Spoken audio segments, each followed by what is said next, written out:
오늘 영과 진리로 예배할지니라는 제목으로 하나님의 말씀을 나누겠습니다. 지난 3주에 걸쳐서 예수님과 이 사마리아 여자와의 대화를 보고 있습니다. 이 대화는 처음부터 삐걱댔는데 그것은 유대와 사마리아 사이에 오랜 반목 때문만은 아니었습니다. 바로 예수님께서는 이 대화를 통해서 이 여인이 이전에는 알 수 없었던 아주 깊고 깊은 영적 차원, 그의 영혼의 깊은 문제를 다루기를 원하셨기 때문입니다. 그렇게 계속 어긋나던 대화가 지난 본문 마지막에 가서야 처음으로 접점을 만나게 됩니다. 바로 사마리아 여자의 남편에 대한 이야기였습니다.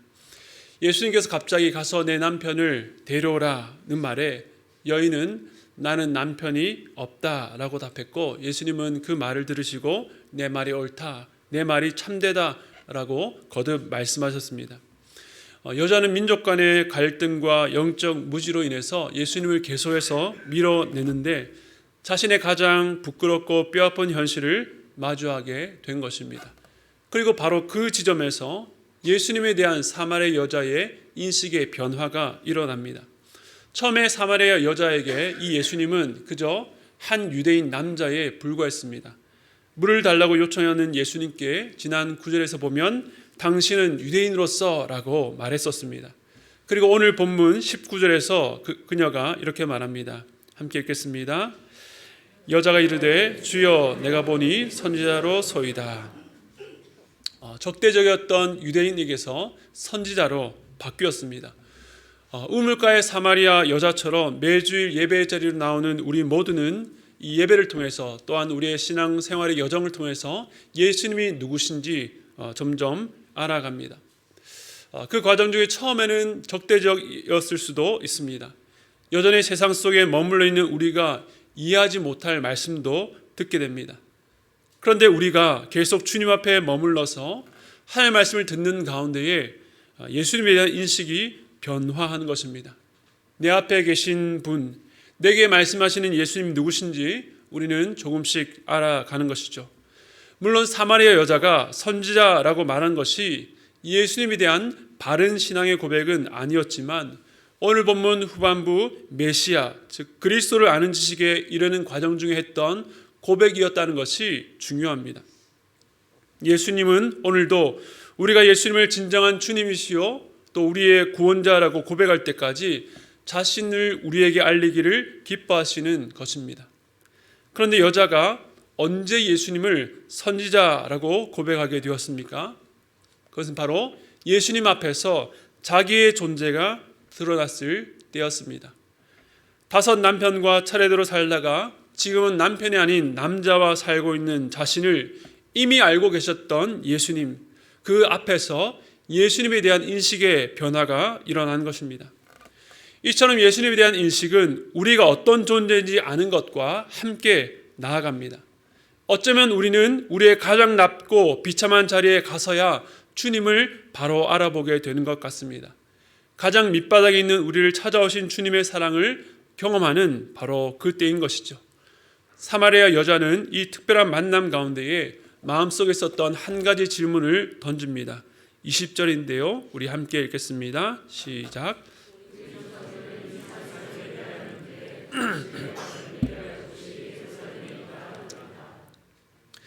여자가 자기의 비참한 사정, 죄의 문제를 지적받았다라고 한다면 가책을 느끼고 자신의 죄를 고백하고 회개해야 될 터인데 갑자기 예배에 대한 질문을 하니까 조금은 뜬금없이 느껴지기도 합니다. 왜 여자가 이 상황에서 이런 질문을 하는지에 대해서 여러 주석들을 찾아보았는데요. 어떤 주석에 보니까 이 여인이 자기의 수치스러운 과거를 감추려고 급히 화제를 전환하려고 했던 질문이라고 설명하는데 동의하기가 어려웠습니다. 여자가 그런 방식으로 자기의 죄를 회피한다라고 해서 예수님께서 그것을 그냥 허용하실 리가 없기 때문입니다. 여자는 왜 이 상황에서 예배에 관해서 질문했을까요? 물론 우리가 완벽한 답을 찾을 수는 없겠지만 오늘 전체 문맥을 살펴보면서 그 안에서 이해해 보려고 합니다. 우선 지금까지 여자가 했던 말들을 잘 보면 자기의 사연 많은 삶, 복잡한 삶과는 별개로 사마리아의 조상으로부터 이어진 신앙의 유산을 지키고 그 정통성을 확인하고 싶은 마음이 강했다는 것을 알 수 있습니다. 그런데 그 앞에 지금 선지자로 보이는 사람이 있습니다. 선지자가 어떤 사람입니까? 구약의 선지자는 과거 이스라엘이 범죄하고 하나님을 떠났을 때에 하나님께로부터 말씀을 받아서 그 백성들에게 하나님의 뜻을 전하고 가르치는 메신저였습니다. 그의 직분과 사역 모두는 하나님께 부여받은 존재였습니다. 그러한 하나님께서 보내신 선지자가 이 여인 앞에 있는 것입니다. 그러므로 선지자에게 예배에 대해서 질문한 것은 의미심장하다고 할 수가 있습니다. 사마리아 여자는 예수님과의 대화를 통해서 자기 안에 있는 쓰라린 상처, 그것이 자기의 정욕으로 인한 죄의 결과이든 이 땅에서 자기 안식처를 찾으려고 했던 열심히 실패한 자리든 그 부끄러운 문제가 드러난 것입니다. 그런데 그것이 자신의 부도덕에 대한 어떤 공격이나 정죄로 받아들여지지는 않았습니다. 아무도 관심 주지 않고 돌보지 않던 자신에게, 사람들의 눈을 피해서 정오의 이 우물을 찾은 자신에게 하나님께서 선지를 통해서 찾아오셨다는 것을 발견한 것입니다. 그 사실을 확인하자 그 마음속에 절실했던 문제를, 질문을 꺼낸 것입니다. 그것은 바로 예배에 대한 열망, 즉 자기를 찾아오신 주님께 나아가고 싶었던 그 열망을 질문을 통해서 드러낸 것입니다. 이러한 문맥을 생각하면 예배에 대한 질문은 오히려 자연스럽다라고 말할 수 있습니다. 이 여인은 영적으로 목마른 상태였습니다. 처음에는 그 목마름이 어디서부터 왔는지, 어떻게 그것을 해소할 수 있는지를 몰랐습니다. 그런데 예수님과의 대화를 통해서 그 목마름의 원인이 자기의 부끄러운 죄에 있었다는 것을 알게 되었습니다. 하나님 아닌 것을 끊임없이 의지하려 했으나 실패하고 넘어졌던 바로 그 문제, 그것으로 결코 자신의 목마름을 해결할 수 없다는 것을 알게 되었습니다. 그 목마름을 갖고 예배에 대해서 질문하고 있는 것입니다. 그러므로 여기서 말하는 예배란 그냥 종교적인 행위가 아닙니다. 자기를 찾아오신 그 하나님께 그 목마른 인간이 그것을 채우실 수 있는 거룩하신 하나님을 만나는 자리에 대한 질문인 것입니다. 그러므로 인생에서 어떤 목마름, 절실한 문제를 발견했을 때에 우리가 질문하고 돌아가야 될 곳이 어디입니까? 바로 예배입니다. 인생에서 길을 잃고 어디로 갈지 몰라서 방황하고 계십니까? 어디로 가야 됩니까? 무엇을 점검해야 됩니까? 그것은 바로 예배입니다. 오늘 이 말씀을 통해서 우리의 예배를 돌아보고 은혜 나누기를 원합니다. 사마리아 여자의 질문을 보면 여전히 유대인과 사마리아 사이에 깊은 갈등이 느껴집니다. 지난번에 말씀드렸던 것처럼 이 사마리아 사람들은 성경 가운데에 모세오경만을 인정했고, 그 말은 그 이후에 사사시대를 거쳐서 왕정시대 유다지파의 왕들과 또 솔로몬 왕 때에 예루살렘에 지었던 그 성전을 인정하지 않는다는 말입니다. 사마리아인들은 예루살렘 말고 하나님께서 지정하신 또 다른 처소, 예배 처소가 있다라고 생각했고, 세겜이야말로 거기에 적합한 장소라고 믿었던 것입니다. 세겜은 아브라함이 약속의 땅에 들어와서 처음으로 제단을 쌓았던 곳입니다. 그리고 요셉의 뼈를 이 애굽에서 가져다가 이장했던 곳이고, 또 북이스라엘의 첫 수도였습니다. 특별히 세겜 근처에 있는 그리심산은 하나님께서 약속의 땅에 들어온 그 백성들을 향해서 복을 선포하라고 명령하신 장소였습니다. 그래서 사마리아 사람들은 기원전 4세기 초에 이곳 그리심산에 성전을 세웠습니다. 그런데 유대인들이 이 성전을 파괴했고 그 후로 이 성전을 회복하려고 애썼습니다.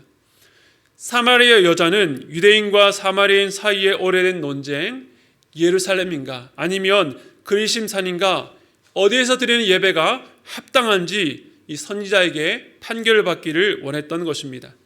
이는 사마리아인 전체를 대변한 질문이기도 했습니다. 이에 대해서 주님께서 대답하시는데요, 21절과 22절입니다. 우리 함께 읽겠습니다. 시작.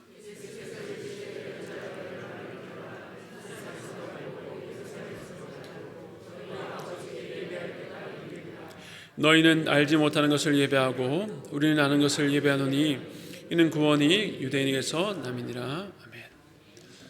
아멘. 예수님께서는 이 예루살렘도 그리심 산도 아니다. 이 예배 장소보다 더 중요한 예배 때가 올 것이라고 말씀하셨습니다. 그렇다고 두 장소 모두 틀렸다라고 말씀하신 것은 아니었고, 그 유대인과 사마리아인들 사이에 지금까지 역사 가운데 무엇이 옳은지는 가르쳐 주셨습니다. 22절에 보니까 너희는, 즉 사마리아인들은 알지 못하는 것을 예배하고 우리는, 즉 유대인은 아는 것을 예배한다라고 말합니다. 즉 지금껏 사마리아인들이 붙들어왔던 믿음이 잘못되었다라고 말씀하신 것입니다.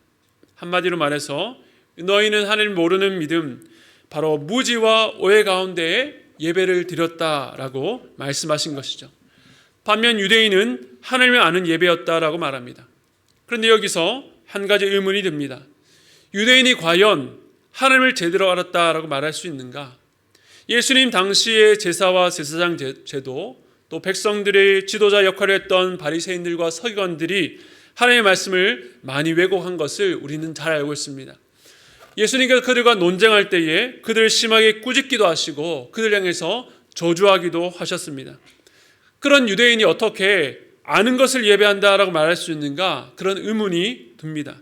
그런데 주님의 말씀은 당시의 유대인들, 또 이스라엘의 신앙과 예배 행태가 언제나 옳았다는 것을 의미하는 것이 아니었습니다.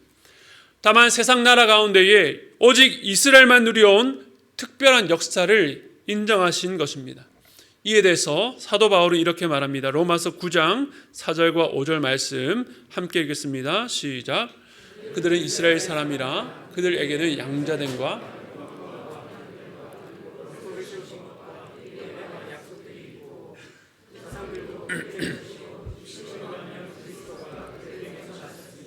그는 만물 위에 계셔서 세세의 찬양을 받으실 하나님이시니라. 아멘. 바로 이스라엘의 혈통을 통해서 이 다윗과 그리스도가 나섰고, 또 모세로부터 사무엘과 이사야와 예레미야와 에스겔, 또 다니엘까지 해서 이 율법과 구원의 약속이 이 민족을 통해서 주어지고 성취된 것입니다. 즉 하나님의 구속 역사는 사마리아가 아니라 이스라엘의 지난 역사를 통해서 이루어져 왔다는 것을 주님께서 인정하신 것입니다. 그렇기 때문에 예수님께서는 22절에 구원이 유대인에게서 난다라고 말씀하셨습니다. 그런데 여기가 종결점이 아닙니다. 구원이 유대인에게서 나는 것이지 유대인에게만 국한된 것은 아니기 때문입니다. 어떤 때가 되면 이러한 구별이 무의미해지게 된다라고 말씀하셨습니다. 비록 사마리아 사람들, 지금껏 너희가 생각해왔던 예배 장소와 방식, 너희들이 믿던 하나님은 구약 성경 전체가 가리켰던 그 참된 신앙에서 매우 동떨어져 있지만, 이러한 구별과 차이, 더 나아가서 이방인과 유대인 간의 그런 구별이 무색해질 때가 오리라고 말씀하셨습니다. 어떤 사람들은 성경을 보면서 왜 우리와 저기 멀리 떨어진 아무 상관없는 이스라엘이라는 종교, 이스라엘의 하나님을 우리가 왜 믿냐라고 반문하기도 합니다.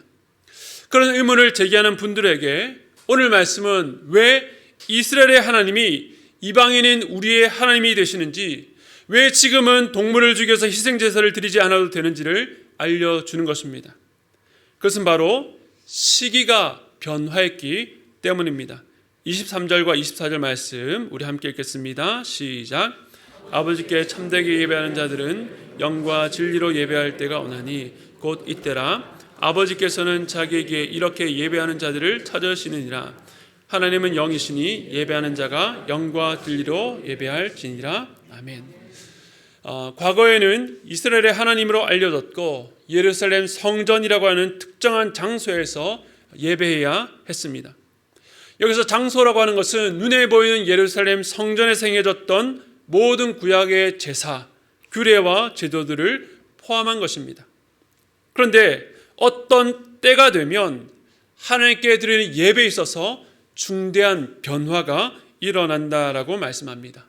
그 때가 되면 과거 예배의 형식과 혈통과 예배의 장소가 무의미해지고 진정한 예배의 본질이 드러난다고 말씀합니다.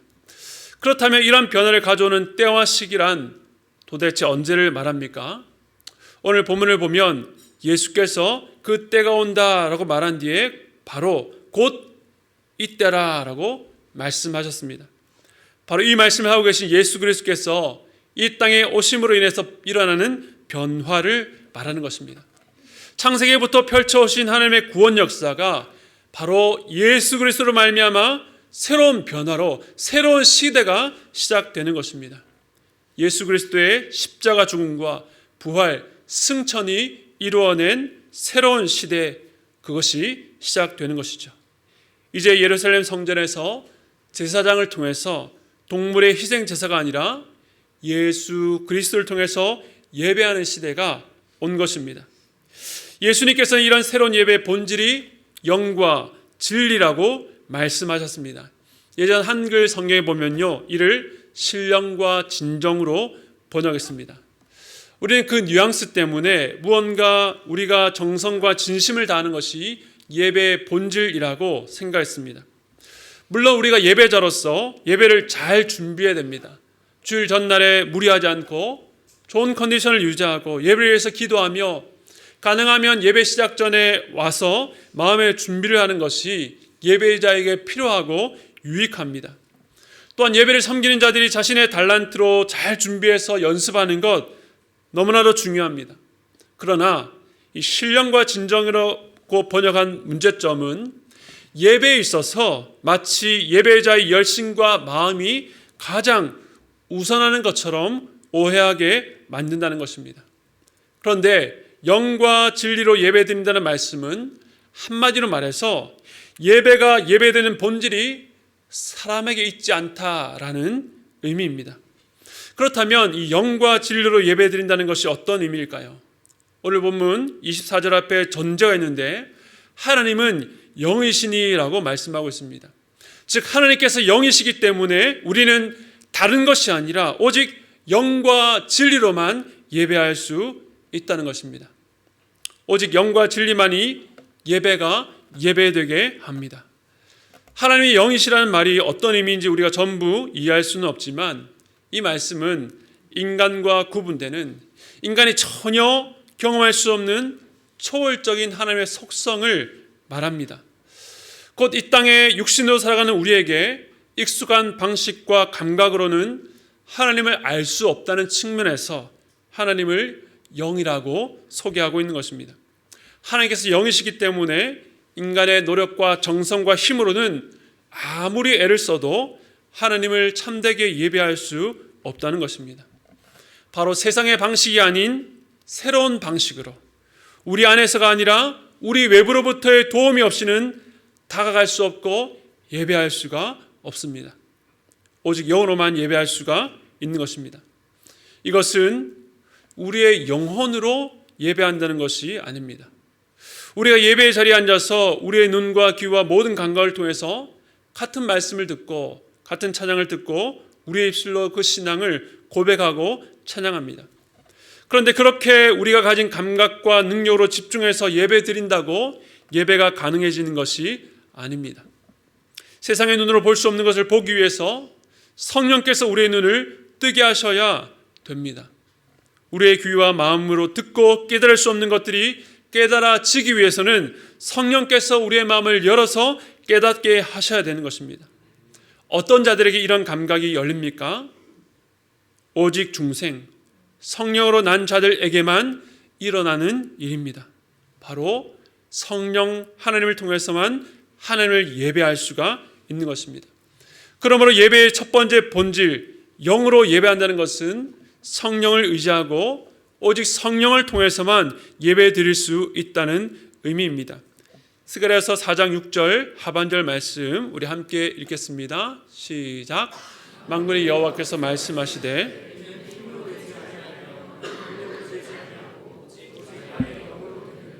아멘. 우리의 예배가 어떻게 예배가 됩니까? 우린 종종 찬양을 하면서 내 마음이 고조되고 말씀을 들을 때에 그 말씀이 지금 내가 처한 상황에 꼭 맞는 말씀을 주시고 감동이 될 때에 그렇게 은혜를 받을 때에 예배 드린다라고 예배 드렸다라고 생각합니다. 물론 예배하는 자에게 하나님께서 은혜를 선물로 주시지만 예배의 주된 목적은 우리가 은혜 받기 위한 것이 아닙니다. 성령으로 난 자들 안에서 성령께서 일하기 시작할 때에 비로소 예배가 시작됩니다. 그러므로 예배 때마다 성령 하나님을 의지하시기 바랍니다. 성령께서 우리의 마음과 귀와 눈을 열어서 예배가 예배되도록 이끌어달라고 기도하는 저와 여러분 되시기를 바랍니다. 두 번째는 진리로 드리는 예배입니다. 즉 예배는 예배의 대상이신 하나님을 아는 것과 깊이 연결되어 있다는 것입니다. 하나님이 누군지 모르면서 막연히 감정만 고조되어서 열심을 다하는 것이 예배가 아닙니다. 그래서 진리 역시 앞서 말씀드렸던 영과 비슷한 속성을 갖고 있습니다. 우리로서는 절대로 진리를 알 수가 없다는 것입니다. 그러나 우리에게 있어서 복음이 무엇입니까? 요한복음 14장 6절은 이렇게 말합니다. 함께 읽겠습니다. 시작. 예수께서 이르시되 내가 곧 길이요 진리요 생명이니 나로 말미암지 않고는 아버지께로 올 자가 없느니라. 아멘. 예수께서 진리가 되십니다. 그런데 사정해 보니까 그 진리 되신 예수님께서 일방적으로 사마리아 여자에게 정보를 전달하는 것이 아니라 대화와 설득을 통해서 매우 인격적인 방식으로 다가가신다는 것입니다. 진리를 밀어내고 이해하지 못하는 여자를 위해서 예수님께서 물을 매개로 대화를 시작하셨고 그의 필요와 그의 부끄러운 과거를 다루시고 하나씩 그 마음에 놓인 장애를 제거하십니다. 처음에는 유대인에게서 야곱보다 더 큰이라고 소개하시고 선지자에 이어서 이제는 메시아에 이르기까지 여인의 마음을 아시고 그가 진리를 깨달아 알 수 있도록 그 대화를 이끌어 가신다는 것입니다. 그리고 오늘 본문 마지막에 여자가 그리스도가 오시면 우리에게 모든 것을 알리실 것이라고 말하자 예수께서 이렇게 말씀하십니다. 26절 말씀 함께 읽겠습니다. 시작. 예수께서 이르시되 내가 말한 내가 그라 하시니라. 아멘. 예수님께서 여인에게 자신이 그리스도라고 드러내셨습니다. 사실 이때는 공생의 초기로서 자신을 드러내지 않고 감추실 때였습니다. 앞서 유대인 중에 유대인이었던 니고데모에게조차도 알리지 않으셨던 내용입니다. 그런데 이곳 외면받는 땅에 외면받던 여인을 향해서 자신을 드러내십니다. 이를 통해서 여자는 진리 되신 예수 그리스도를 만났습니다. 그러므로 진리로 드리는 예배는 참된 것, 밖에서부터 우리가 아닌 다른 근원으로부터 먼저 우리에게 알려져야 가능한 것입니다. 그런데 예수님께서 그 일을 하십니다. 어떤 통로를 통해서 일하십니까? 바로 우리의 손에 들려진 하나님의 말씀인 성경을 통해서 일하십니다. 오늘도 성경 개관학교 수료식을 통해서 26분이 수료했습니다.